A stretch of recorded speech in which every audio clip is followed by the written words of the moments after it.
Hey, this is Matt. Once again, welcome back to the video. This is a paid request from Matthew A. Thank you so much for that. And for those interested in requesting any type of videos, you can use PayPal. If you use PayPal, make sure you use the family and friends option. Otherwise, PayPal takes a cut of the money. I also do have a Cash App and a Patreon because people have asked about those. All those links are down below in the info box. There could be any topic, random movie news, tier list, ranking, movie review, re-review, reaction, commentary, video game playthrough, whatever the case may be. I'll get to it as soon as I can. And this is for Changeling, a 2008 film that has nothing to do with the horror film The Changeling. It's based on a true story. It's directed by Clint Eastwood. Sorry, I didn't mean to hesitate so much. I should have had more of this, so sorry about that. Get to the damn point. It's a minute in. What the fuck? Clint Eastwood directs this. It stars Angelina Jolie. You also have John Malkovich, Jeffrey Donovan. Jeffrey Donovan, I remember from... He was on the TV show Burn Notice. He was in Blair Witch 2, Book of Shadows. You also have Combe Fiore, which he's been in films like Storm of the Century, among many other stuff. And the true story this is based on is very fascinating. And because of this movie, I was able to learn a bit more, look back into the true story that I never even knew about before, which is very screwed up. And I hate to say it, that was more interesting to me than the movie itself. I know it's a beloved movie. And when Clint Eastwood directs, there are films of his I like. I love Clint Eastwood. I love the Dirty Harry films, which he's directed some of them. I love In the Line of Fire. I even like films like Space Cowboys. Films he directed. I love High Plains Drifter. I like Unforgiven. I even liked The Mule that came out not too long ago. I didn't mind that film. Didn't love it, but I didn't mind it. This one, it's 2 hours and 20 minutes. I thought it was boring. I know people are like, oh, what are you talking about? It's riveting. The story is based on is riveting. I'll say that. Like, the story it's based on, I agree. But the way it's made, with the muted colors, I don't think Angelina Jolie does a bad job. It's just that because of the story, she doesn't have a whole lot to do other than cry. And I get that because of the story, but she still just... She cries and she cries. I miss my son. I want my son. I want my... Take a drinking game. Anytime she says, I miss my son, I want my son. I want my son, I miss my son. Take a drink. Anytime she says that, you'll have alcohol poisoning in 30 minutes. John Malkovich plays a reverend who does these speeches on the radio against cops. I liked him. I wish I could have seen much more. I kind of wish the movie was from his point of view and he was the star. I think that would have been cool, like a reverend, and what does he do in between, and how he got into being against police corruption, and how is his services rendered, and the speech he does at his church, and how they got on the radio, and then helping this woman, but then dealing with the corruption of the police, and maybe reminds him of his own family, and whether he has kids or not, whatever the case. And plus it's John Malkovich, which I'm a big fan of, and it's cool that John Malkovich is working with Clint Eastwood again, where they were both actors in the Line of Fire, and now he's being directed by him. So I thought that's neat. And I don't think Angelina Jolie does a bad job. It's just... I appreciate the woman that she's based on and all the struggles she went through. But I will admit, a part of me kind of wished we were from John Malkovich's point of view, or someone else. Just like it takes place in the 1920s, and the plot of the film, spoilers, because I mean this is spoilers. It's a film from 2008, but just in case, Angelina Jolie, her son gets taken, disappears. And the thing is that while the kid disappears, we spend like 5 minutes until the kid is found again. So you have a build-up, not build-up, but we introduce Angelina Jolie, we introduce her kid, the kid's taken, and then within 5 minutes, now it's 6 months later, and a kid has been found. The kid says it's her son. The cops go, yeah, this is your son. But Jolie looks at him and goes, that's not my son. Now again, I think Jolie's acting, she does what she can, being very sad, being very angry, very emotional. And it's her telling the cops, wait a minute, this is not my kid. And the cop goes, Jeffrey Donovan goes, well, give him a tryout. Because this is a time where the cops, people were against them about why are you not finding kids? How come you're not doing your job? How come the city is such a shithole? What are you doing? What's going on here? And you find out later why this kid said what he said, which is based on truth. Which I don't want to jump ahead. A cop is interviewing this kid and gives a bluff, goes, you don't go to jail. Because you lying kind of led to some people dying because we took our time listening to you and we were not busy finding that kid or kids. So, goodbye. Kid's like, I don't want to go to jail. Well, why'd you lie? Well, it'd be my chance to get into Hollywood and meet this actor. I forget what the actor's name. I don't recognize the actor's name, but that's based on reality. That a kid did lie. See, this is the true story. The character Jolie plays, her son was taken. Sometime later, the cops give her this kid, say it's your son. She says no. The kid, we find out, lied and said, yes, I'm that kid because I wanted to meet this actor in Hollywood or whatever.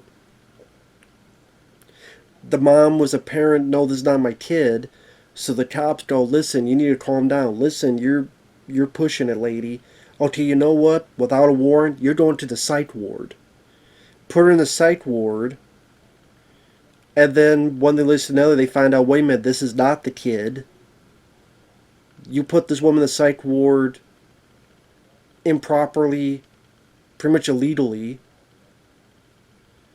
She got out, she sued, although sadly she never got the money, which I don't know how that works. You sue, you win, but you never get the money. I believe that's what happened. And that does happen, sadly, where you could sue, be successful, still not get the money. That does happen. It just boggles my mind as to if you won, and it's on paper you won, how do you still not get the damn money? Like, dude, I don't care if you sell your house, sell your car, sell your ass on the sidewalk. You give me my money. You gotta be the guy gonna be a bitch in prison. Pimp him out in prison. Cop or not. There may be a lot of guys in prison that want some cop cornhole. That want the cop's virgin pie hole. Both there and there. And put some cream filling in that Oreo. Make him into an Oreo. I don't know. They don't do something. Pimp them out. Give me my money, bitch. You don't give me money back. Or I don't, you go to sleep or go put you to sleep. Something. But it's just how it goes. And then you find out what happened to these kids, because there's more than one kid, you find out, is this thing called the Wineville Chicken Coop murders. Where a guy and his little boy cousin, and the cousin says he was forced by this guy to take these kids and kill them. And that's the thing, like the movie tries to do a lot. It tries to be this 1920s period piece that's about police corruption, and the Reverend John Malkovich comes in to try to help Angelina Jolie, and even like a teacher and was it a dentist, even they agree with Jolie. But then she gets put into the psych ward. Then it becomes trying to be a little bit like Girl Interrupted or one of those movies where she's in the psych ward. There's other women in there that was also part of the psych ward. that were put in there because the LAPD wants to cover up and avoid admitting other mistakes they made. Then this one cop is trying to deport this kid, and this kid tells him, by the way, my older cousin maybe and him kill these kids. They find the bodies. He identifies one of the pictures of the kids to be Jolie's son. That gets in all the papers. She's released. With the help of the Reverend, the other women are released. Then it tries to be this 1920s piece about this police corruption. Then it's a courtroom drama, but it's also about this killer, and then this killer is found. So it wants to be like this movie, but it wants to be a little bit of Silence of the Lambs, but not really. Like, it's trying to... a lot of stuff is struggling to keep up with first 2 hour and 20-minute running time. And a lot of people love it. A lot of people felt it was fantastic, it's wonderful, it's terrific. To me, at times it felt a bit, not muddled, but just jumbled. Like trying to do too many things at once. And I didn't like the way it looked. I did not like the muted colors. Maybe some films that makes it look better, but to me in this, I did not like the look of it. Like I said, Angelina Jolie, I think she does not give a bad performance, but it's just that her character really has nothing to do other than cry. I can't help it. I just wanted to be with a different character, to be honest. Like, I get it, lady, but is it... I don't know, I did not find her an interesting character. I felt sympathy for the character, but I just did not find her interesting enough to stick with her. The story is interesting, and that's why I probably would rather have seen a documentary, which there probably has. I'm sure there has been a documentary based on the Wineville Chicken Coop murders and what happened to his mom. And they leave stuff out too, like the fact that in the real life story, I think the one guy's mom had a hand in this as well. They leave all that out. In the movie, they try to make it a bit more melodramatic, where there's people picketing outside the LAPD, and then this court, you cop, you're going to step down and be gone forever. And the chief of police, you're stepping down too. And lawyers are giving these yelling speeches, and the crowd's going, yeah. None of that really happened. Yes, she won the lawsuit, but she was never paid. I think the cop still had his job and worked until he retired. I don't know if the chief of police had to step down. I don't think there was picket lines. It made the news, but I don't know if there was enough people picketing outside. Now, of course, it's doing that for dramatic license to make it more satisfying for the viewer. And it has a lot of endings.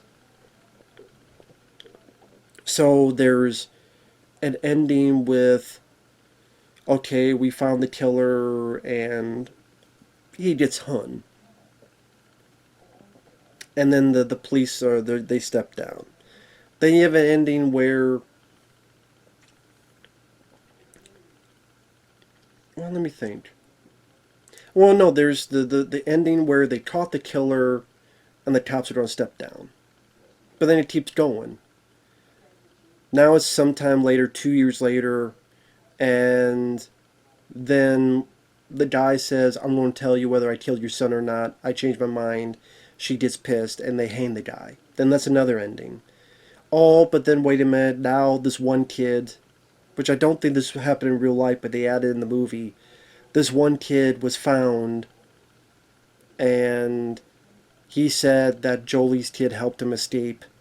And maybe he escaped, maybe he didn't. And he's able to be reunited with his mom and dad. And then the cop that found the one cousin kid in the first place tossed to Angelina Jolie, and she says the line, she has something to look forward to, something she didn't have before, hope. I'm like, thank you, Andy Dufresne. Hope's a tough thing to come by these days, I know. And then she walks away, and then the text literally goes, she never stopped looking for her son. She never found her son, but she never stopped looking for him. Which is still a sad way they end it, but they make it seem like it's a... Well, they don't say it's a happy ending, but the way they do it, like she's smiling and then she walks off and the music swells. It's still not a happy ending. Like, she don't spend the rest of her life trying to find the son that she never finds. That's still depressing, you know? So it's like you add in this thing here that give a woman hope, but it's false hope. So, I don't know. I don't think it really needed that. It felt like it needed to be, well, it's got to have some kind of happy ending, but you can't. It's like trying to force this happy ending to a situation where there's no happy ending to begin with. And it just felt a bit false. It felt a bit bullshit. And I just... Part of me was like, just go the ridiculous route and just have her find her son then. If that's the case. Since you want to... But obviously they didn't want to go that far because it's so... That'd be even more far removed. But it just... It was this ending is just still bullshit. It's like, okay, I got hope. Well, hope in one hand, shit in the other. See what fills up first. You still never found your son. Glad you looked for him for like, I don't know, 40, 50 years. It's still nothing. Kind of a sad ending. But it's not that sad. I mean, yeah, it is. So I just found the film pretty boring. I think a documentary on this would be more riveting, for me personally, than this movie.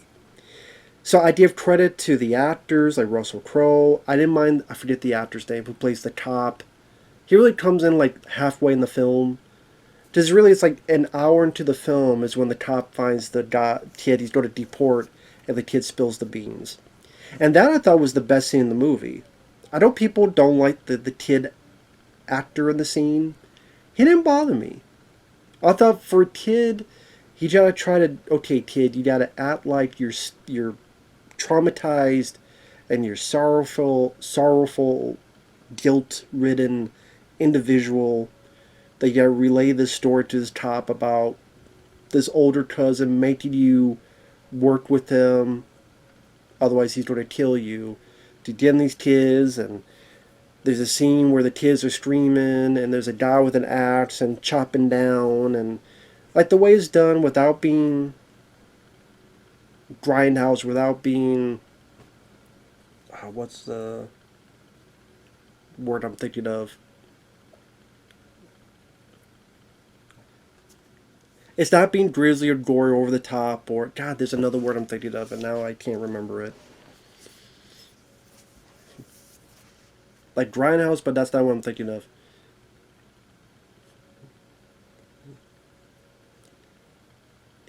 It's harrowing enough without having to go to those grisly, gory details. It sells it enough. It gives you enough information. The way the cop reacts to it, the way the kid is crying about it. I thought that scene worked well, and I thought it was the best scene in the movie. Which is funny that I thought the best scene in the movie didn't involve Angelina Jolie or her character. The stuff with her in the asylum, I get how the importance of that. And I don't think Jolie did a bad job. It's just, I don't know.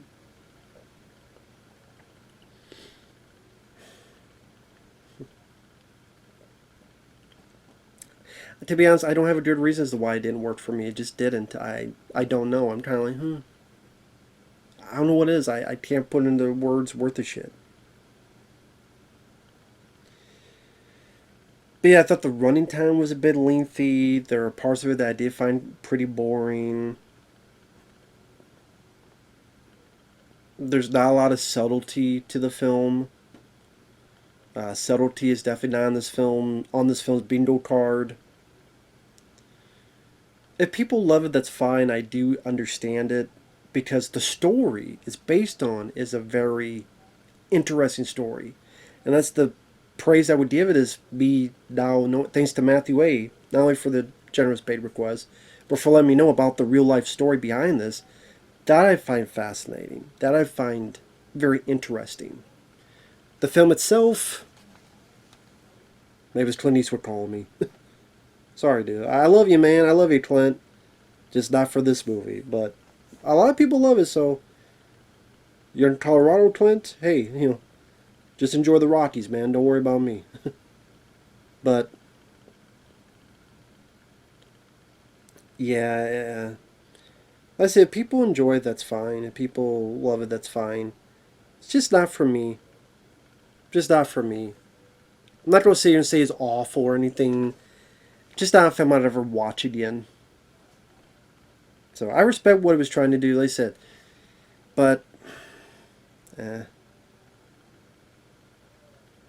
Like I said, Clint Eastwood, I've liked some of the films he directed. Just, I would rather just watch the documentary based on the story, if that makes sense. Like I said, just, Jolie's acting wasn't bad. I just wasn't interested with her character. John Malkovich, I was more interested in him or the cop in the halfway through the film and his investigation. I would rather the movie center on one of those characters instead of Angelina Jolie. I get the importance of her character, of course, but just because she doesn't get to do anything, because that's what the story is like. She does say, "Wait a minute, that's not true," which does take courage. I do agree with that, but it's just I don't know, to drive a 2 hour, 20-minute movie. I don't know.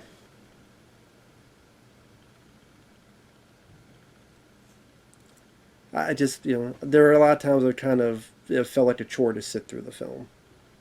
But again, it did make me afterward go into YouTube and look up this stuff. I'm like, okay, they have very fascinating. Again, the stuff they left out. And like I said, trying to tack on a happy ending at the end just felt very false to me. And I'm usually a guy sucker for happy endings, but I'm like, this isn't really a happy ending. But you're trying to make it seem like it. Just I don't know. I don't know why it bothered me so much, but it just that it was false. It rained. It didn't ring true to me. It just rained false to me at least. But with that said, thanks for watching. Thanks for watching Matthew A. Hopefully he's not too pissed off. Like, you fucking dickhead. Hey, I know. I am one, but thank you. I appreciate it, man. Take care, everyone. We'll see you guys later. Bye-bye for now.